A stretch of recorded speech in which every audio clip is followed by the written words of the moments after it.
All right, what's up everybody? So we're back with our Duchamp, our Dada piece. Today we're going to be getting ready to do some painting.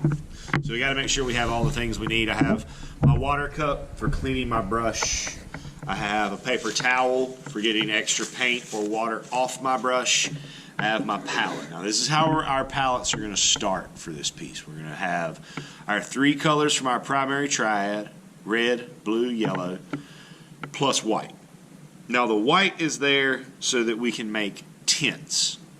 A tint is created anytime you add white to a color to make it lighter. Now, we're not going to paint with this primary triad because we just got done doing that when we were looking at Mondrian. So what we're going to do is we're going to use these to mix our own secondary colors. Now, I'm not going to go into all the details for mixing colors. We've already watched a separate video for that, or we're about to watch a separate video for that. But I will remind you, yellow plus blue is going to give us, yes, green. Red plus blue is going to give us, yep, purple. And then yellow plus orange is going to give us, that's right. Now we do want to consider that word that we talked about during Mondrian, that word balance.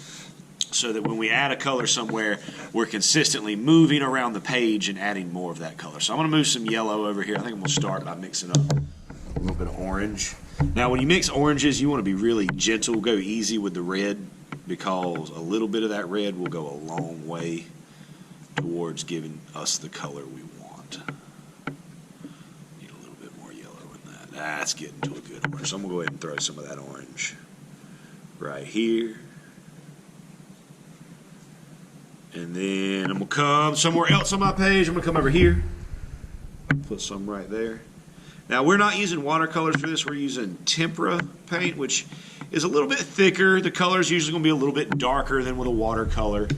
It also takes a little bit longer to dry and has a better chance of potentially messing up your clothes. So as always, anytime we paint, just make sure that you're being mindful, paying attention to what's around you and how you're moving.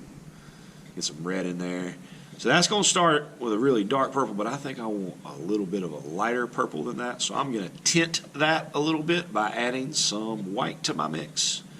That's a purple that I like. And guys, you know, you don't have to use the same mix every time. Like I'm using this shade of purple right now, but I can always go back and add more blue to it to change the purple to make it more cool.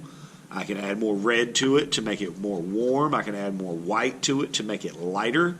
We can play with the full range of these secondary colors. Just looking for those little shapes and trying to, as best I can, keep them painted in. So I'm going to mix one more color. I'm going to mix some green. And then after I put that on the page, we'll speed the video up so that you can see where this is going to go. So let me get some yellow moved out. Some blue into the mix. Oh, that's a good green. I like that. Almost like an avocado green. A little bit. Yeah, that's a good one. I like that color. And then I'm going to come, wanting to keep pushing for balance. So I'm going to come down here. Put that same green right there. So at this point, you've seen me bounce around the page to try to create my balance. You've seen me mix all the different colors. So as soon as I'm done with this shape, we're going to speed this video up so you can see the rest of this.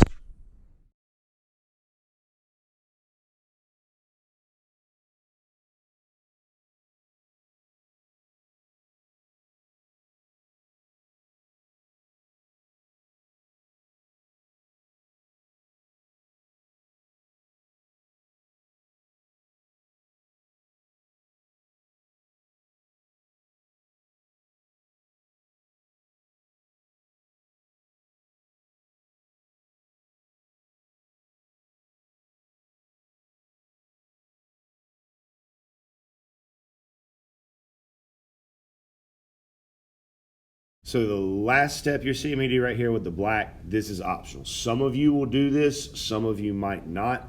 just depending on how much time we have left. If it's something that you can start and you'll have time to finish, then I want you to do it. Otherwise, we'll probably leave it off.